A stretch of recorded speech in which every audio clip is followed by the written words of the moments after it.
¿Hay algún muerto en la casa? Esto se escuchaba todos los días en la región de Ucrania. La colectivización forzosa impuesta por Stalin condenó una cruel muerte por inanición a unas 7 millones de personas en toda la Unión Soviética, particularmente en Ucrania. El aparato del Estado requisó cosechas y alimentos y cercó poblaciones enteras para que nadie pudiera salir, sentenciando a sus habitantes a una muerte segura. Esto fue el Holodomor, o lo que es lo mismo, matar de hambre. Culturizando presenta Cosas muy importantes con Daniela y Federico. Bienvenidos a Cosas Muy Importantes. Muy importantes. Episodio 56. Un episodio incómodo pero necesario, Capo. Sí, este es un episodio que no queremos hacer, pero tenemos que hacer. Vamos a hablar del Holodomor a propósito de todas las noticias que estamos recibiendo de Ucrania y lo revueltos que nos sentimos con toda esta información. Creemos que es oportuno y que es necesario hurgar un poquito en algunos datos históricos que además merecen ser recordados porque a toda costa tenemos que evitar que esto se repita. Fíjate, Ucrania fue uno de los primeros centros en donde se establecieron civilizaciones. Ahí es donde apareció el planeamiento urbanístico como tal. Sí, señor. Se comenzó a domesticar el caballo. Sí, Se la dice invención de la rueda Se incluso. dice que se inventó la rueda y el trabajo con los metales. Mira, diferentes tribus convergieron formando el estado medieval de la Rus de Kiev. Tras la invasión de la Horda de Oro, que era el estado mongol, el estado se desintegró. Estamos haciendo como un breve recuento histórico de Ucrania para tratar de entender un poquito de dónde vienen y así poder comprender un poco mejor su historia reciente. Estas tierras occidentales de la Rus, que en adelante se denominaron Rutenia, es lo que conocemos hoy en día como Ucrania. Fueron reunificadas por el Gran Ducado de Lituania, que buscaba aliados para luchar contra los moscovitas, que son los rusos actuales. Desde tiempos remotos luchando contra los moscovitas. Los rutenos, en adelante conocidos como ucranianos, bajo ocupación lituano-polaca, tenían el deseo de establecer su propio estado independiente. Esto es importante destacarlo porque los ucranianos han tenido un espíritu libertario desde siempre, Sí. desde antes de ser Ucrania. Sí, porque yo he leído mucho acerca de que Ucrania no era un país sino desde 1991 y realmente no funciona así. No, no es tan así. Fíjate, ellos siempre han tenido como que ese espíritu por establecer su propio estado independiente. Por esta razón, muchos cosacos huían de la región a la región de lo que era conocido como Ucrania Libre, que era una región que no estaba controlada por ningún estado. En 1648, con la exitosa rebelión ucraniana liderada por, ¿cómo se pronuncia esto, Capo? Melnitsky. Meninsky. Bueno, perdónenos por favor porque nuestro ucraniano no está muy pulido últimamente.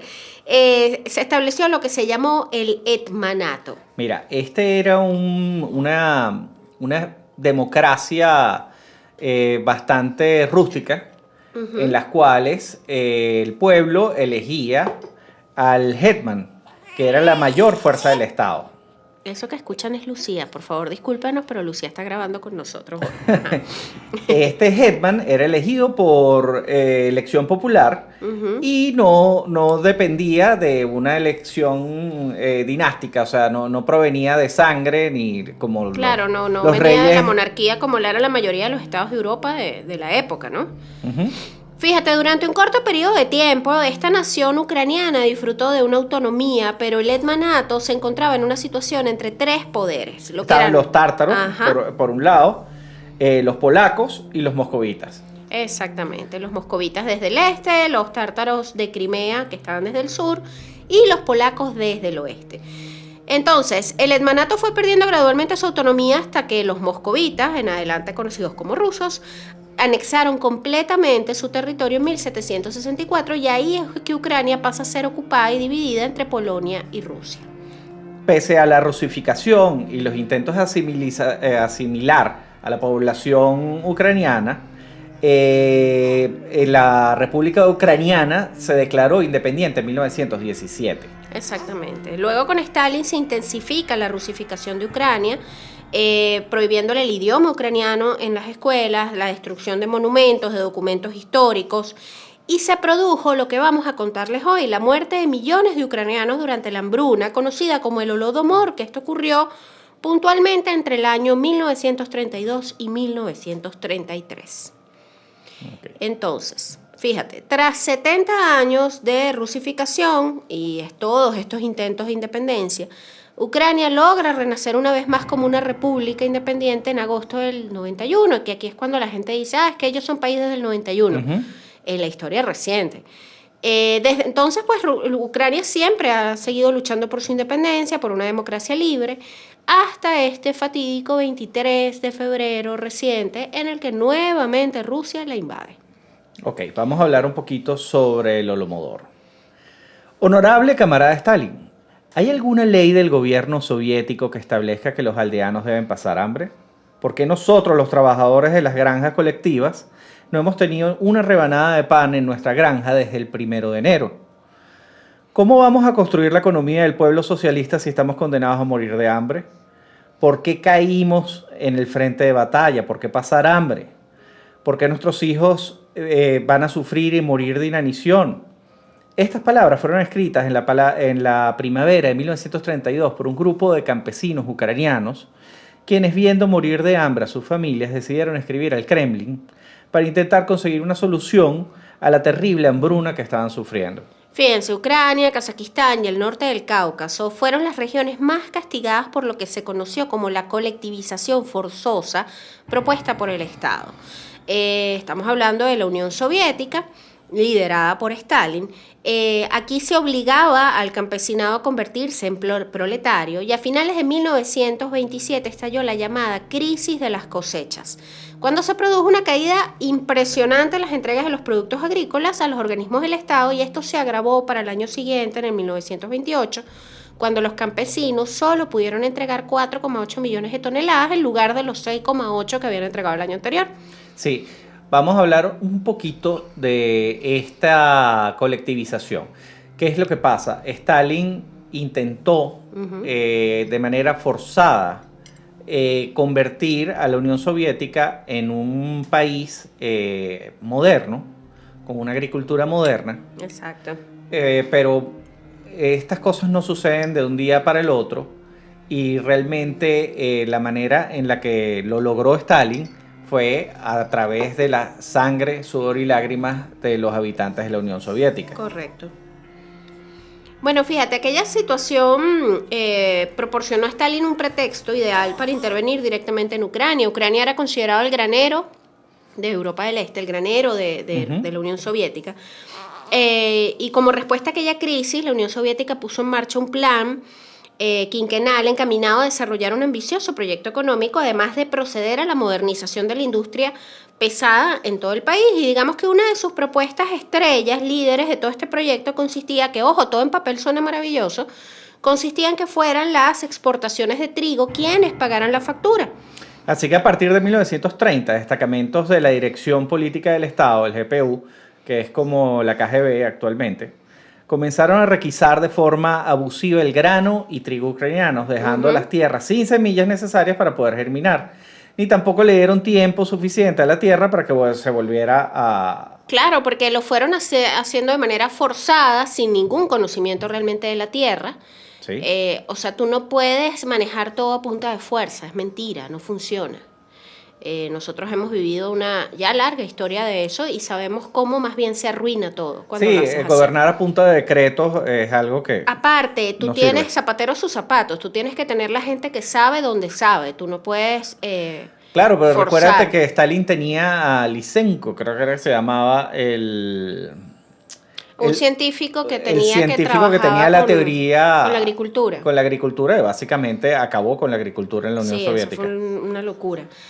Pero fíjate, en agosto del 32 se aprobó la ley de las espigas. ¿Qué era esta ley? Esta establecía castigos para todos aquellos que estuvieran en contra de la confiscación y sobre todo para todos los campesinos que se atreviesen a robar granos. Estamos hablando de que se pusieron más duros todavía y que además los castigaban incluso por tomar granos de sus propias tierras, de sus propios trabajos, ¿no? Claro, una cosa era muy su tierra. loca. Pero de esta manera se impusieron penas de prisión y muchas personas fueron encarceladas en centros penitenciarios de las ciudades de Balayevo o Elán. Exacto, ya bueno, a pesar de que aquellas medidas, los robos que eran fruto de la desesperación fueron tan elevados porque la gente empezó a pasar hambre, que las autoridades crearon unos tribunales para dictar penas de muerte a los saqueadores. Esto escaló, señores. Sí, según los registros de la época, bajo el paraguas jurídico de la ley de la espiga se ejecutó a cerca de 5.400 personas y 125.000 personas más fueron enviadas a los gulags. Como siempre, mandando a Siberia todo el que fuese incómodo. Temerosos de una Sí, contrarrevolución. al final Siberia es como la alfombra. Sí, meten todo debajo de la alfombra. Bueno, mandaban a todo el mundo a Siberia. Temerosos de una contrarrevolución, Stalin tenía muy presente que la revuelta de los campesinos ucranianos durante la Guerra Civil Rusa, que tuvo lugar en el 18, entre el 1918 y 1921, y pues bueno, conocedor de la hambruna que sufría el país a comienzos de los años 30, en 1932 tomó la decisión de endurecer las condiciones en Ucrania. Bloqueó las fronteras del país para que la gente no pudiera salir y creó unas brigadas que iban de casa en casa confiscando la comida de los campesinos. O sea, esto fue totalmente directo, premeditado y salvaje. Fíjense, conocido como el Holodomor, esta palabra ucraniana significa literalmente matar de hambre. Fue un programa diseñado por el Estado soviético que tenía una doble finalidad. Por una parte, pretendía eliminar físicamente a los campesinos que se resistían a las colectivizaciones y sobre todo a los kulaks. Estos eran los pequeños propietarios de tierras, eran dueños de tierras, eran independientes. Eso obviamente no le gustaba a Stalin. No le gustaba a Stalin. La palabra independiente no era precisamente... Sí, y por otro lado buscaba reprimir cualquier síntoma de rebrote de nacionalismo ucraniano. Que recordemos que los ucranianos, en ese breve resumen histórico que hicimos, nos dimos cuenta, era un pueblo nacionalista, un pueblo con un espíritu independentista y pues bueno, eso no le gustaba a Stalin. Exactamente. Los ucranianos siempre se han sentido europeos. Sí. Recordemos que una de las cosas más complejas de Rusia, aparte de que es muy grande, es que la mitad está en Europa y la mitad está en Asia. Exacto, exacto. Eso le da unas características muy particulares incluso a la forma su personalidad. De ser. Sí, totalmente.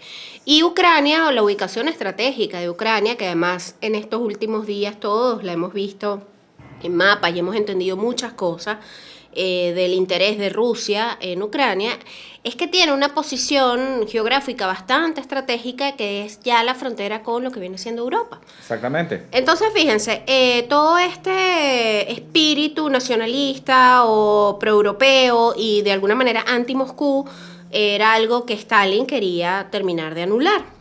Entonces, en apenas unos meses, a comienzos de la primavera del año 1932, los campesinos ucranianos empezaron, señores, a morir de hambre. Algunos documentos hablan de niños con el vientre hinchado por falta de alimentos, familias enteras obligadas a alimentarse de hierba, cortezas de roble, incluso se comían a las mascotas. Sí, sí, y Ahora, esto fue un poco más allá incluso. Por supuesto, aquí hablamos de canibalismo. Exactamente. La situación llegó a tal punto que algunos historiadores afirman que en las zonas rurales más pobres se generalizó precisamente el canibalismo y que los cadáveres que se agolpaban en las calles, porque bueno, ya nadie tenía ni siquiera fuerzas para recogerlos, se crearon, o sea, ya no había fuerzas ni para sepultarlos, entonces la gente caía muerta en la calle. Entonces se crearon fosas comunes. Esto fue un escenario dantesco, ¿no? Por supuesto. En la obra Todo fluye, del ucraniano Vasily Grossman, el autor describe los efectos de la hambruna de la siguiente manera. Ay, terrible. Al principio, el hambre te echa de casa. Primero es un fuego que te quema, te atormenta, te desgarra las tripas y el alma. El hombre huye de la casa. Luego llega el día en el que el hambriento vuelve atrás y se arrastra a la casa. Esto significa que el hambre lo ha vencido. Aquel hombre ya no se salvará. Se mete en la cama y permanece tumbado. Una vez que el hambre lo ha vencido, el hombre ya no se levantará. No solo porque ya no tenga fuerzas, le falta interés, ya no quiere vivir. Se queda tumbado en silencio y no quiere que nadie lo toque. El hambriento no quiere comer, no quiere que lo molesten, quiere que lo dejen en paz. Estas líneas resumen, este fragmento es de la obra Todo fluye del ucraniano Vasily Grossman, y estas líneas resumen un poco lo que fue el espíritu durante ese año fatídico en Ucrania durante el Holodomor. Fíjense, de los campos de trigo llegaba, dicen que un hedor insoportable y la gente hambrienta se arrastraba hasta allí para cortar las espigas y poder comerse las espigas. Pero al no poder digerirlas, dicen que morían ahí mismo. Era tal la cantidad de cadáveres que se acumulaban en los campos que los soldados de la GPU tuvieron que emplear trenes para retirar los cuerpos sin vida y cavar gigantescas fosas comunes para evitar que se propagaran las enfermedades. Los campesinos que eran capturados por la GPU eran sometidos a terribles torturas en los centros de detención. Fíjense, la segunda esposa de Stalin, Nadezhda Aliluyeva, le pidió a Stalin que reconsiderara la política en Ucrania, porque ya las noticias se habían empezado a regar y ya se sabía lo que estaba ocurriendo ahí. Hablando de caer en oídos sordos, si había algo que a Stalin no le importaba era la familia. No. Nadezhda se había negado a llevar la vida cómoda que le ofrecía el Kremlin y quiso ingresar en la escuela técnica. Allí descubrió la realidad de la miserable vida que llevaba la mayoría de la población, porque ojo, esto no solo ocurrió en Ucrania, esto ocurrió en toda la Unión Soviética, pero el ensañamiento en Ucrania fue más fuerte, primero porque era el granero, de comida venía Rusia, de ahí. exacto, de la Unión Soviética, y segundo porque había una especie de pique personal de bajarles las ínfulas nacionalistas o independentistas a Ucrania. Entonces, digamos que el ensañamiento fue mayor, pero esto ocurrió en toda la Unión Soviética. Fíjense, sus compañeros de trabajo le hablaron a ella de las detenciones, de los fusilamientos arbitrarios que Stalin le negaba rotundamente que eso estuviera pasando. Recordemos que Stalin, como tal, no mataba a nadie. Stalin básicamente era un contador, era el contador que llegó a punta de artimañas al poder. No fue un gran soldado, ni fue un gran guerrero, era el contador. Era un burócrata. Sí, pero era un hombre malvado, frío y que tenía manos ejecutoras. Pero su mano ejecutora, Beria, es una situación totalmente distinta. Estamos hablando que era un psicópata. Tanto que Beria lo matan inmediatamente que muere Stalin porque... Sí, no, él pretendía tomar el poder después de... Él pretendía continuar y nadie lo quería. No. Todo el mundo le tenía temor. Se dice que Stalin, el mismo Stalin le tenía cierto temor a la Beria. hija de Stalin, que después vivió en Estados Unidos unos años, hablaba precisamente de que su papá le tenía miedo a Beria. Este era el brazo ejecutor de muchas de las cosas más terribles que ocurrieron en este periodo. Pero bueno, o sea, a la segunda esposa de Stalin básicamente le estaban contando la ruda realidad pasando, de la Unión Soviética. Ella obviamente tenía una vida muy acomodada. Sí, por más que ella no quisiera tener las grandes bondades de pertenecer a los más privilegiados, pues igual tenía una vida acomodada. Pero dicen que cayó en una depresión muy fuerte. Por supuesto, y eso sumado a las innumerables infidelidades de Stalin. No, y que no debe haber sido precisamente un marido muy cariñoso. El hecho es que Nadezhda fue hallada muerta en su habitación junto a un revólver. Se dice que se suicidó, aunque Stalin obligó a los médicos a redactar un informe de que había muerto era por apendicitis. En fin, el Holodomor fue silenciado en muchos países gracias al siempre eficiente aparato de propaganda del Comintern, que es la Internacional Comunista. Sabemos que si hay un punto a favor que tiene la Unión Soviética o Rusia en este caso, ha sido la propaganda. Yo puedo decir que recientemente en este último invasión que están haciendo Ucrania en este momento. Sí. Goebbels es el papá de todo esto. De toda la propaganda, pero no, me atrevo a decir que en estos últimos hechos les está fallando el bracito comunicacional. Sí, bueno, por primera vez me atrevería a sentir eso, ¿no? El brazo comunicacional depende de las redes. Ahorita sí. Y si se te voltean las redes es muy difícil, ¿sabes? Sí. Pero bueno, continuando con el Holodomor, el antiguo primer ministro de Francia y líder del Partido Radical, Edouard Herriot, vamos a recordar que estas noticias, así como llegaron a oídos de la mujer de Stalin, llegaron a oídos de muchos otros. Entonces empezó a correr la voz en Europa de lo que estaba ocurriendo en la Unión Soviética. Entonces este señor, primer ministro de Francia, viaja a Ucrania en el año 33 para conocer de primera mano lo que estaba pasando. Nosotros hemos visto lo que sucedió a continuación con el primer ministro francés. N cantidad de veces. ¿Qué hacen? Lo pasean por la zona turística. Exacto, lo llevan a sitios selectos, elegidos por ellos, controlados por ellos, donde muestran una realidad totalmente distinta a la que se está viviendo ¿Cuántas realmente en el veces país. no he escuchado a canadienses hablar de lo maravilloso y bella que es Cuba? Y es que los pasean exactamente por donde... Sí, claro, tal cual. Incluso nosotros estamos en Caracas, Venezuela, y aquí han venido infinidad de delegaciones de otros países a cerciorar si la vida realmente es como dicen. Y yo me atrevería a decir que en tiempos recientes sí se ha desenmascarado un poquito lo que ocurre en Venezuela y ya hay una postura un poco más crítica de otros países, Sí. pero este tipo de régimen suele mostrar lo que quiere mostrar. Esto fue lo que hicieron exactamente con el francés. Así que el francés dijo, mira, todo está bien, y el resto de las naciones dijo, ok, Ah, bueno, él ya perfecto, fue a déjenlo revisar. así. Pero Porque curioso, espérate, le mostraron campos súper productivos, campesinos bien alimentados, todos contentos, y en las palabras del tipo fueron, pues bien, afirmo que he visto al país como un jardín en pleno ahora, rendimiento. ¿cuál es la versión de Moscú de esto? Que hubo una gran sequía Ajá. y toda la Unión Soviética Se vio afectada. se vio afectada. Ujú. Ahora, ¿en dónde se cae el discurso oficial? Cuando tú ves las tasas de crecimiento de todo el resto de la región, se mantuvieron estables, menos en la Unión Soviética. menos en Ucrania, Ujú, y hay otras zonas como Kazajstán, ujú. que también fue muy golpeada por el Holodomor, en donde bajaron las tasas al 10%. Exactamente. Bajaron Eh, 10%.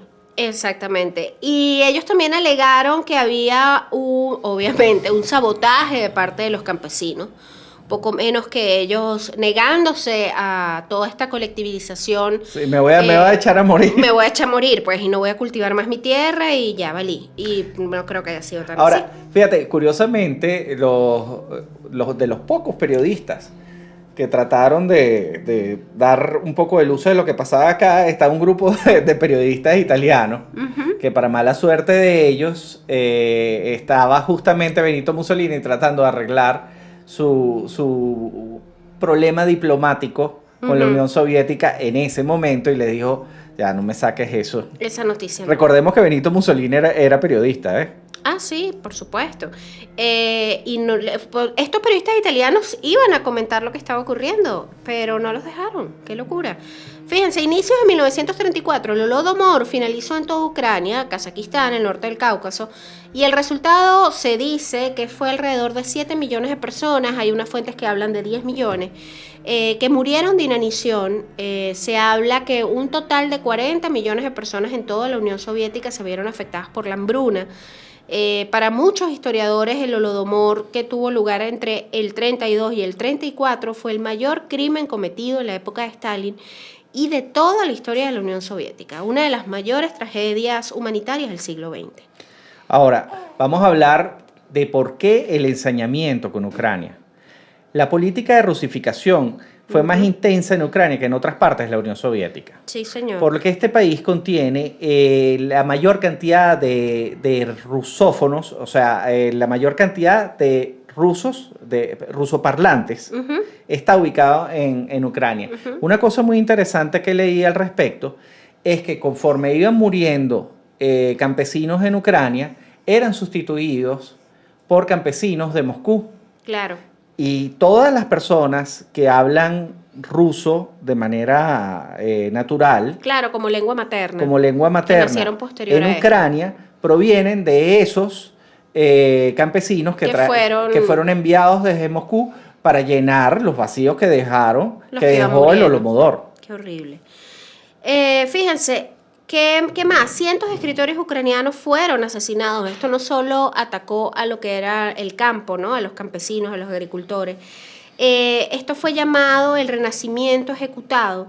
Stalin firmó personalmente una orden de bloqueo a los ciudadanos de Ucrania y Kubán, un territorio poblado ucraniano que huye de las aldeas hambrientas, y solo estos territorios que se argumenta para demostrar claramente una naturaleza genocida, la hambruna, hacia los ucranianos en particular. Sí, de hecho, estos fueron los más afectados por la hambruna. Ujú, exactamente. Esto, bueno, obviamente fue una política completamente forzada, simplemente los dejaron morir de hambre. Se habla de que la reducción de la población ucraniana y fue en el año 26 de 915.000 a 150.000. Una locura. Se habla de más de 200.000 ucranianos encarcelados y deportados por tratar de poner resistencia a esta política terrible. Se habla de refugiados, por supuesto. O sea que todo esto que estamos viendo actualmente en Ucrania, tristemente no es primera vez que este pueblo lo vive. Probablemente se está repitiendo la historia. Exactamente. Si bien se provocaron hambrunas también en otras regiones de la Unión Soviética, el término como tal Holodomor se aplica específicamente a los sucesos que ocurrieron en Ucrania, porque esta es una palabra ucraniana. Sí, es que básicamente fue vamos a matarlos de hambre. Exactamente. Algunas instituciones han revocado la definición de genocidio. Esta ha sido una discusión que han tenido por años entre la muy útil Naciones Unidas. Okay. Es un cenicero en moto. Sí, señor. Y finalmente se revocó la denominación de genocidio en el 2010, alegando que si bien se reconocía que la hambruna forzada del Holodomor llegó a serlo como consecuencia de una política del régimen totalitario de Stalin, consideraban que no se ajustaba a la definición total de genocidio porque no estaba dirigido contra un pueblo en concreto, ¿sabes? Esos detalles ridículos del lenguaje, de que no es genocidio porque no es un pueblo puntual, sino que fue contra todo el pueblo soviético, donde por cosas de la vida los ucranianos se vieron más afectados. En fin, esto se rectificó. La rectificación de la declaración anterior se hizo por petición del propio gobierno ucraniano. Creo que es el 26 de noviembre, los ucranianos conmemoran el día y hacen un minuto de silencio. Exactamente. Hacia noviembre del 2011, Ucrania y 22 gobiernos de otros países han denominado las acciones del gobierno soviético como un acto de genocidio. Es decir, esto, señores, sí fue un genocidio. Y finalmente las Naciones Unidas definió la hambruna como el resultado de políticas y acciones crueles de un régimen totalitario que causaron la muerte de millones de personas de etnias como la ucraniana, la rusa, la kazaja y otras. Sí, bueno, realmente tampoco los rusos la pasaron bien, nadie la pasó bien. No, es que en estas situaciones no gana nadie. De hecho, ni siquiera su familia, ni siquiera la familia de Stalin la pasó bien con Stalin. No, es que... Tan es así, a mí me sorprende que tenemos hoy en día personas que lo admiran cuando sus mismos familiares inclusive los mismos miembros del partido, apenas se murió Stalin, trataron de borrarlo de la historia, porque era un monstruo. Y esto seguramente que estamos diciendo no le va a gustar a par de seguidores, porque no son más de 2, que es lo más chistoso de este asunto, que cada vez que nosotros contamos alguno de los horrores históricos que involucra de alguna manera a Stalin, que no son pocos, salen a defenderlo, pero con un fervor que da risa, y es así como, ¿de qué hablas? Es decir, lo primero que yo pienso es que Stalin los hubiese fusilado por mamertos. Por jalamecate. Exacto, sí. Sí, tal cual. O sea, no hubiesen durado 5 minutos. Pero ¿sabes qué es chistoso? Que hay como una obsesión y aman a Stalin, nos odian a nosotros en cosas muy importantes, pero escuchan todos nuestros episodios. Así que saludos, besitos y esperamos que disfruten, camarada. Querido, no me acuerdo el nombre del señor, pues, pero querido camarada, tú sabes que es contigo, besitos, saludos y esperamos que disfrutes mucho este episodio del Holodomor. En fin, ¿es considerado un genocidio el Holodomor? El Holodomor, capo, lo he dicho al revés varias veces, Holodomor. Realmente importa, fue algo espantoso y lo que hay es que estar claro que ocurrió. Y que estas cosas pueden volver a ocurrir y queda de parte de nosotros conocer un poco la historia. Porque hay gente que dice, ay, pero ¿por qué cuentan eso tan feo? Señores, porque la historia se olvida. No, fíjense. Miren lo nosotros que está pasando. Teníamos precisamente este tema, lo teníamos en la mesa y lo íbamos a tratar en algún momento. Y ocurre precisamente la invasión rusa a Ucrania. Sí, y estamos viendo en vivo, de la manera más globalizada posible, todos los horrores que están ocurriendo en tiempo real, en una guerra donde no hay ganadores, evidentemente, porque además estamos viendo también la rusofobia que se está desatando en torno a los hechos y esto se va a salir de control, ¿no? Sí, cuando al final el pueblo ruso lo que hace es sufrir de tener una cuerda de sociópatas que los gobiernan. Es el mismo problema de siempre. Entonces, bueno, vamos a estudiar un poco de historia, cada uno tratar desde su trinchera de hacer el cambio que pueda hacer, cuidarnos, disfrutar la vida, por otro lado, porque este tipo de situaciones a uno le enseñan que que bueno, que la vida es breve y que hay que también atesorar los momentos buenos. Y que Stalin es una porquería. Stalin es malo, camarada, aunque insistas en defenderlo. Mao era tan malo como Stalin. Mao era tan malo como Stalin, en fin, los sociópatas que nos gobiernan. Yo creo, Capo, que este episodio va a ser breve, creo que ya contamos lo importante, porque lo demás, señores, ustedes mismos indaguen para que se horroricen. Sí, no, este no es un episodio para hacer chistes realmente, y menos por lo que está pasando. No, porque además tampoco estamos de ánimo de chistes, ¿no? Y esto es terrible.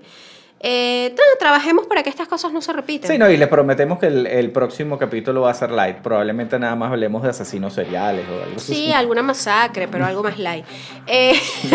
Fíjate, nosotros teníamos para esta semana los Rothschild, las Exacto. familias siniestras. Bueno, pero se lo vamos a dedicar, el próximo lo podemos Y yo creo hacerlo. que el próximo puede ser de los Rothschild. Claro, pero y así nos vamos precisamente pa' otro los lado. rusos acusan a los Rothschild de ser el centro de la maldad del mundo. Por supuesto. Entonces equilibramos un poquito.